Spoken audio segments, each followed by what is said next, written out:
అస్సలాముఅలైకుం everyone. మరో మంచి వీడియోతో మీ ముందుకొచ్చేసాను. వెల్కమ్ బ్యాక్ టు కాసూస్ కిచెన్ అండి. ఇదైతే ఇన్‌స్టంట్ దోస అని చెప్పొచ్చు. మీ ఇంట్లో రైస్ మిగిలిపోయిందా? ఇదొక్కసారి ట్రై చేయండి. చాలా అంటే చాలా బాగా వచ్చింది.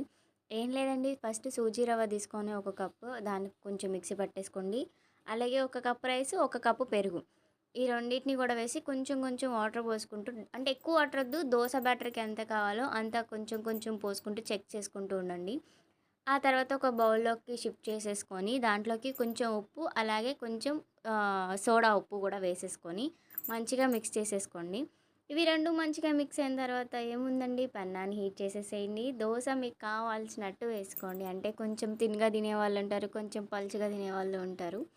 మీకు ఎలా కావాలో అలా వేసుకొని, దోస మాత్రం మంచిగా కాలితేనే నీట్‌గా వస్తుందండి. లేకపోతే దోస రాదు. కానీ దోస మాత్రం చాలా అంటే చాలా సాఫ్ట్‌గా వచ్చింది. సో, నేనైతే ట్రై చేశాను. మీరైతే ట్రై చేయాలి కదా! మరి ఒక్కసారి ట్రై చేస్తే కామెంట్ బాక్స్‌లో కామెంట్ చేయండి.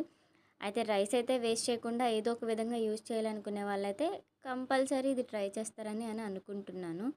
Please subscribe my channel.